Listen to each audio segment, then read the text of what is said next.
just here talking. Y'all don't want to talk to me. Yeah, coach, gotta come talk. Y'all want to talk? Y'all should talk to them. This big crowd tells me to do it. Oh Lord. Or that means I said something wrong that y'all need to clarify. Hey, the guy said that every year you buy them a suit. Why do you do that? What is that message? Yeah, so twofold. So the first piece of it is when we travel, we're on a business trip. And so I want the guys to have that mindset that when we leave the building, we put on our suit, we're headed out on a business trip, and when we show up to the stadium, we're there for business. And the next piece is, holistically, if you a lot of these guys don't have a suit when they show up to college. And, we're talking about that transition from college to the professional world. So, I want them to be comfortable in a suit, understand how to wear a suit, and then also be equipped with a suit so that when that time comes, you're not scrambling to go, try and find a suit for that first job interview. And then as we're going through their career, there's going to be times where we're going to have events where I'm going to put them in front of potential employers. And I want them to be dressed the way that they need to be dressed. You mentioned the business world. College football is a big business. Yep. You're in year 3. Yep. People want to see results That's from right. you. How do you kind of address the pressure that's mounting on you to deliver? Yeah, I don't pay attention to it, to be honest with you, because then it will cripple me from taking the action that I need to take. I know the constraints, the parameters, the opportunities for growth, the opportunities that we missed within our program, and I also know the challenges that we faced. I know. I have a better understanding of what it takes to be successful at Virginia, and that's what I'm focusing on, and not so much the business piece. And then also too, I think we can say that college football is a business, but it's a business of what? It's a business of people. It's a developmental business, and we can make it as transactional as we want to, but as long as it's taking place in a college environment, I think you're still going to have a developmental piece. And at times, development takes time, right? And then depending upon how you want to build the program is going to determine the amount of time that it takes. And, I believe that at the University of Virginia, they want to build the program the right way. And that's what we're doing. And then obviously, the timetable of the people that are above me, that's I understand they may have that, but for me, I just got to focus on what I believe it takes day in and day out to get us to where we need to be based off of what's in front of us. Coach, it seems like that you guys were on the cusp last year. There was a couple, 7 games within 7 points. Obviously, the 5 of them didn't go your way, but what do you want? Or what do you think the team needs to do to get over that hump this year, and in those close games, pull those games off? Yeah, so I think if you look at, year 1, we struggled to be competitive consistently, game in and game out. I think in year 2, you saw that the competitive belief in the guys was building to where now they're getting games to the fourth quarter. And then the next piece is how do you win those games in the fourth quarter? And from my experience, it's not anything other than how did you train, how did you prepare, right? And then in the off season, when you have opportunities to grow, do you take advantage of those, or do you take a shortcut, or do you hope that something goes your way, as opposed to preparing as if it's gonna go your way, so that you're in those moments you can take advantage of them. And so we tweaked some things just in how we do things, internally, but it's not a wholesale change. And I think now what you're seeing as you talk to these young men, they have a confidence that it's not like rocket science to win. It's 3, 4, 5 plays. Either I make the play or I don't. Why did I not make the play, right? Did I get beat physically? Okay, well then how do I improve that? Did I have a lapse in focus? Well, how do I improve that? So really breaking it down to what the actual root cause was, and then addressing those in the off season. So when the next opportunity comes, I'm prepared to take advantage of it. When you talk about development, you saw last year 1,400 snaps, I think true freshman on the field last year. How have you seen that experience kind of help in the off season and seeing how this program can move, away from the foundation phase and kind of moving up to the next? Yeah. So what you're seeing with those younger guys is, they're carrying themselves, with a different level of confidence. Their bodies, have changed. When we have our workouts, their communication is taking place with a lot more confidence, right? So you're just seeing a different level of confidence in those guys, which gives you hope and an indication that it's going to translate, when we actually get into game reps in the season. How would you categorize your quarterback situation? Is it a full-fledged competition this month? Is it? Yeah, it's competition. I mean, these guys got to go compete, and obviously, it's every position is competition, right? I'm pushing the guys behind Chico to go push Chico, and obviously that position gets a lot more scrutiny because typically you only play one. For me, it was more on the front end, just establishing what the expectation is of the quarterback position within our system, right? Getting those guys to understand that, and then creating an environment where they could have a healthy relationship to go compete. And so they know that I don't have a prescribed. I love them both, man, and I believe in both of them that we can win at the highest level with both of them.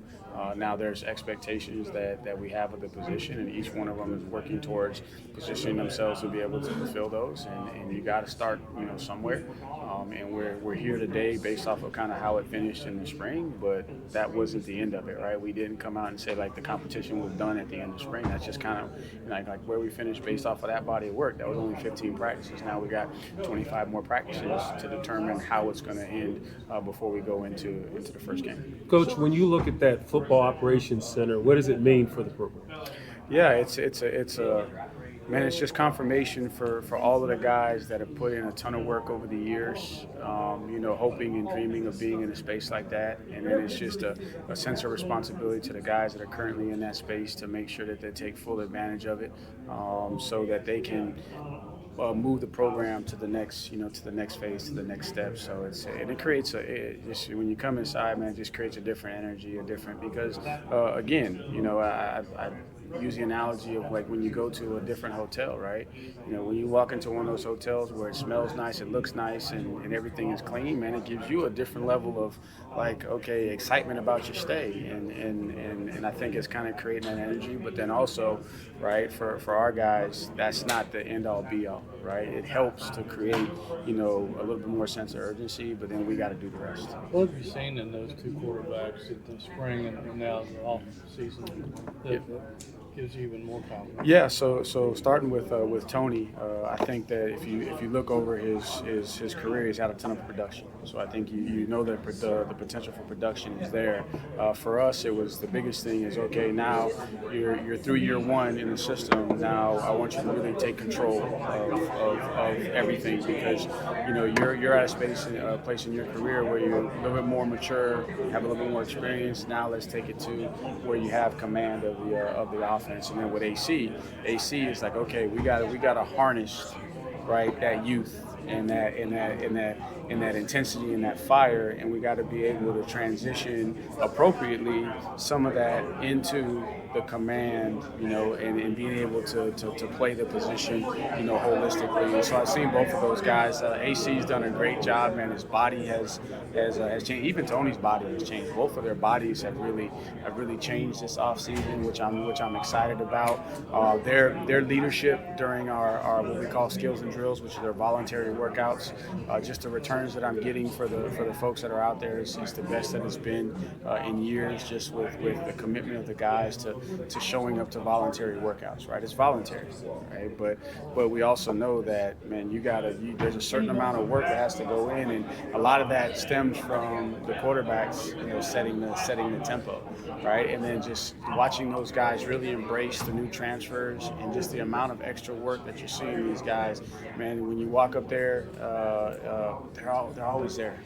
Somebody's always on the field. They're throwing, they're building chemistry, and man, those are the things that nobody sees that helps translate into success on the field, because they have that chemistry and that camaraderie. You added. We shouldn't read too much into the fact that Tony is here and AC is not. I wouldn't read into it, just because like the competition is still going, and I haven't come out and said that this is exactly what we're doing. And in fairness to both of those guys, and Tony was coming off of injury and coming into the spring too, so some of the the off season work he missed because of the shoulder surgery, right? And then obviously you don't have as much of the live work going on in spring practice, because you only got the 15 practices. and a couple of those are in short. So in fairness to both of them, right? And AC made tremendous progress. So it was really just a decision, and I know some schools brought, multiple quarterbacks and all of that, and but we stated we got a competition going on. I think Tony has stated, man, that he's in competition. Really, it was show the defense a little bit of love, let them get the two guys to come, and then not make too big of a deal. I think internally our guys are in a good space. They know where everybody stands right now, and we know that we got fall camp to really go and battle and compete and kind of see where we are when we finish up with fall camp.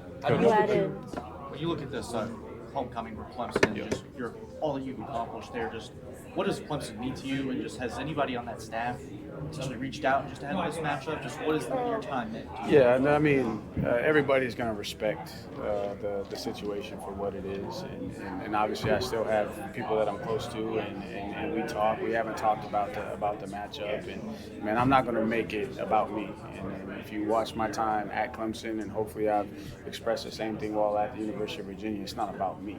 Right? And this game's not going to be about me, because it doesn't matter whether it's a homecoming for me or not, man. It's going to be decided in 60 minutes with no coaches on the field, with the players. So that's really what it's about. And so, would I be lying to say that there won't be some emotion, seeing a lot of people that I haven't seen in a long time? Of course there will be, but ultimately I got a responsibility to make sure that I'm prepared to help the young men be successful on the field, because, they want to win, right? I want to win.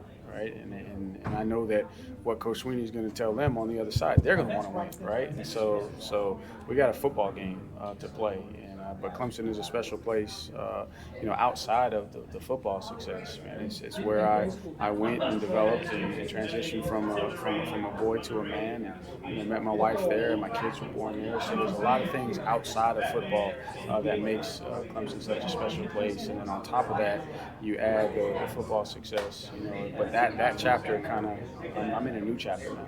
And that's where I'm focused. And so my responsibility will be on that day to the University of Virginia and the players on the sideline and our staff. When you interviewed for this Virginia job, you had a plan for what you wanted to do that you laid out. You had a vision. You also just said a few minutes ago that now that you're here, you have a better understanding of Virginia. How has your plan, not that there was anything wrong, how has it changed or morphed now that you got your hands in it? Yeah, I think what the overall plan hasn't changed. And we're going through what we call our ACS meetings, where we're just going back through every aspect of the program as a staff to make sure we're all on the same page as we get ready to embrace the team when they come back. And a lot of the core fundamentals, have not changed. But man, now I got a better understanding of what the admissions requirements are. Right? I got a better understanding of what the true academic, experience is of the student athlete. And so, so some tweaks and changes a little bit in some of the things that we may do. It's really where it has changed. But wholesale, man, from day one I wanted to build a model program, and that's why I chose UVA. Right? When you think about UVA, just the University of Virginia, what's the first thing that comes to your mind? Excellence. Right? Academic excellence. Just an institution where there's a ton of pride, and in order to build a model program, you got to have that. Right? And then our job and our task is to create that sense of belief, that sense of urgency on the football side. And there was a point in time where that existed at the University of Virginia. So it gives you indication that it can happen again. And do you have conversations with Carla about expectations for this year, or is that not how your communication works? Is it more big picture? We talk about a lot of things. We talk big picture. We talk about expectations, and so she's outlined what the expectations are, and I know what they are, and my expectations are just as high, if not higher, for where we are as a program. But we have a lot of candid conversation, and that's a big reason why I chose University of Virginia, because you remember when I came in, I said I wanted alignment, right? And in order to have alignment, you got to have communication, and you're going to have some hard conversations and some tough conversations, and that's what I appreciate about working for Dr. Williams. Is she's not afraid to have the true, candid, honest conversations with me. Did you share what those expectations are for this year? I think that's a conversation that her and I have behind closed doors. But expectations are high. Like, I mean, they should be high, right? Like you want them to be high. Yeah, but at the end of the day, the expectations is not going to necessarily drive our performance, right? We have to be somewhat aware of them, but if we're focusing on what the expectations are, then we're going to lose sight of what we actually need to do day in and day out, to ultimately position ourselves to meet those expectations. Since spring, you added 2 more transfers with Ethan Syke and Dorian Jones. What did you see from them? What kind of attracted those 2 guys? Yeah, so you look at the linebacker position, and we needed some more experience, and we got some really young, talented players. But again, they're developing. I think that Miles is going to be a great player. But he came in at 195 pounds, and man, he's attacked the weight room and he's up to 210, right? But still, he hasn't played a season of ACC football yet and landed the same way. So just needed to add some experience depth at that position. And man, that's a position where we saw it with Ahern, and those guys get banged up. It's a long season, so just really adding some depth. And he's a guy that's played a lot of football. He's played football at a high level. He's been in some really big games. He's performed on that level. And then having a chance to really meet him and his mom, I think it aligned with what he was looking for, and so it was a good fit for us. And then, Ethan, offensive line is still an area where we're constantly continuing to. And then we got hit, by the injury bug this spring too. You lose Noah, you lose Drake. So you lose some guys that you were really counting on. Those were 2 guys that were going to give us quality snaps, if not some starting caliber snaps. And so he was a guy that's played a ton of football. Like, even though it's at Dartmouth, he's played a lot of football, and we've had some success with some of the guys that we brought in from the Ivy League, because it's good football in that league. And so we saw a guy that was versatile too, that he could play multiple positions. So he gives us some flexibility that he can play on the edge at tackle, right, where we got to continue to improve our depth there. And then he also can kick down inside if we need him. So those were the things and he's a mature guy. So from a leadership standpoint, he can kind of fill, some of the void that is happening with the loss of Noah and Drake. How do you think the new coach-to-player communication will impact you guys on offense and on defense? Yeah, I think it's something that you got to work out, because there's still kinks you got to practice with it. But I think it helps you to just be at times a little bit more efficient with your communication. I think you can get some more kind of real-time feedback because you're at least talking up until the thing goes off. I think you got to be careful not to make it a disadvantage, because you're trying to do way too much with it than what it's intended. But I'm excited. The coaches have been practicing with it throughout the spring, and so hopefully by the time we start, the season, they'll be well oiled and versed on exactly how they want to use it and benefit. Are you confident with a healthy Cam and a healthy Chico that your defense will more resemble the 2022 group than last year? Yeah, I think Chico and Cam will be kind of the high-profile guys that everybody will look at. But what I think was going to help us is I believe Jason Hammond will take the next step, right, to help John Carter. And if T.T. Jones can continue to progress the way he has, he's going to give us more depth. Anthony Britton. And so I think everyone's going to focus off the edges too. But if you can't push it in the middle, right, you're not helping the guys on the edges. So it's all four. And then Ben Smiley is a guy that gives us versatility on both sides. That's a guy that could be a starter caliber kind of guy. So I think that just overall the competitive depth, gives us a chance. And then you got Diatta too. Mike Diatta, that's an older guy going into his 4th year. So those I think are more the components, because Cam and Chico, like, we kind of know what they're capable of, right? It's just, can we get those other guys to help them, right, so that they can create some more one-on-one matchups? Because when you can push it inside, you might hold double teams a little bit longer, right? And so the guys on the edge, have an opportunity to have some more one-on-one matchups and see, can they win those one-on-one matchups. And could that also help your run defense, which needs to get better? Oh yeah. I think, and then you look at, when you go back to that year, Cam was healthy, Chico's healthy, those guys are healthy, and then you got Aaron Famui in there, so so you got a little bit more depth on the inside. So I think it's a collective effort all the way around. And then I think Cam Robinson's going to be a year older, right, and being able to kind of make his reads and his fits a little bit quicker. And James is going to be a year older. And then I think it's not just a lot of times they focus on the front four, but stopping the run is also those guys on the back end too. And I think that's helped Jonas. It's his ability to fit the run. Has helped him have the production that is catching everybody's attention. And so it's a collective effort, but I think it starts with having depth, having quality depth to be able to stop the run. What was the factor to put Dakota Twitty at tight end? Say again? What was the factor to put Twitty at tight Yeah, end? so this spring, we talked about, so Sage came in, but Sage wasn't fully cleared, coming off of injury. Tyler wasn't, couldn't leave Harvard until the end of the semester. And so we got into spring practice and, we're down bodies.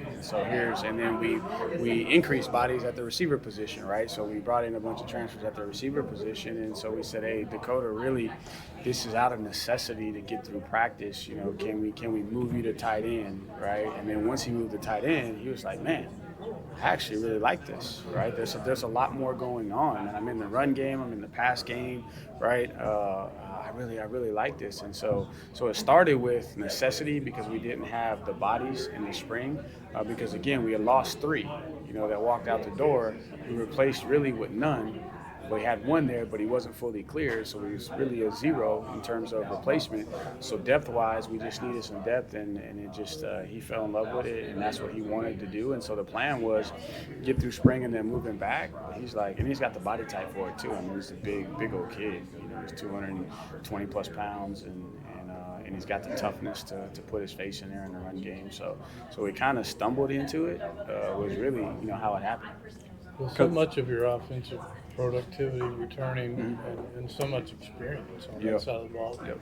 How much more cohesive do you think things are going to be this August as opposed to? A lot more cohesive, and you've already seen it just this offseason because you're seeing that the voluntary stuff, man, those guys are taking ownership of it, and just watching like Noah Josie, and just to hear his voice emerge from a leadership standpoint where you didn't necessarily hear as much early in the season. You heard it kind of start to pick up later in the season, but now like it's out the bag. Like he's embracing that leadership role, and Boley's going to had a good off season.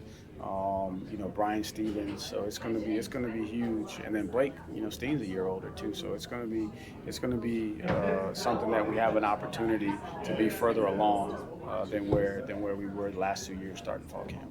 Coach, what kind of things have you done this offseason to kind of improve special teams play for you guys in that third phase of the game? Yeah, so I think the first thing is, man, we've gone out and we've acquired some more depth. So one of the challenges from a special team standpoint is, like, I'll use Jonas as an example. Jonas was playing 105-ish snaps a game. When you look at his 70 snaps on defense and then his 30-something snaps on offense, and yeah, he'll give you everything that he has, but I guarantee you, every week that compounds. So those 110 snaps, right? Mentally, right, he may be okay, but physically, man, his body can't hold up. However, if you take him off the field, now you're replacing with a freshman that might not have the physical ability so then you kind of you get into this chess match, and then I got other guys being injured and going down. So I think one of the things is we got more competitive depth, and then this off season with the time that we get with the players on the field now as coaches, and we've dedicated a lot of that just to special teams and team wide, putting guys through special teams movements. Because, people think it's just easy to go out there on special teams, but if a guy's a defensive player that's used to going backwards, and then you just say, oh, he can automatically go forward. Well, he drills going backwards You know, a DB drill is going backwards every single day, every single rep on the defensive side of the ball, and then now you're asking them to do an offensive skill set. So we recognize that, and so putting our whole team through those different movements that they need, and then getting everybody to understand that the first thing we're going to do before we do offense and defense, we're going to special teams. Right. And we're all going to get better in special teams, and we're going to create buy-in, and then really getting the coaches, involved in more aspects of the special teams, and not just putting it, on a coordinator to get all of that done. And then I think what's also going to help us is with the new rule change and coaches being able to coach, I think you're going to be able to have more eyes, more hands on guys in special teams.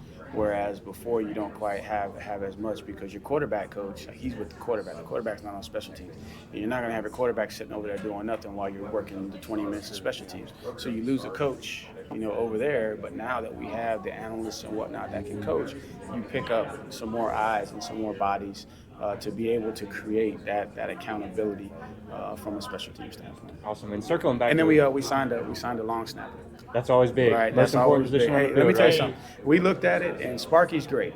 Yeah. And I think we know what Sparky's capable of. He was, but when your snap times, right, and you're asking guys to protect longer, and a lot of, and then when we study a lot of people, so we go and we look at the guys that are tops in the country, and we look at it, and it's like schematically, okay, it's very similar. And then we study, are we teaching the same coaching points? And then we have conversation with our counterparts, and we're teaching similar coaching points. And then one thing that you noticed is a lot of the teams that are really good in punt, it's because they got a long snapper that's getting it back there, in certain time, so that the protection doesn't have to hold up long enough. But if your snap times are slower, right, your protection is longer, well, then that hurts you on the coverage, because now your coverage is late getting down there, right? And then if your protection is not great, and you're not consistent with your snap, with your snap location, the technique of the punter is not right, and so then now you're mishitting balls, and we probably saw more of that this year, mishitting balls, than anything. Like, we mishit a lot of punts, and so everybody's going to yell at Sparky, but man, in fairness to him, like, there's some other things we had to clean up in the battery. So we've addressed the battery from that standpoint.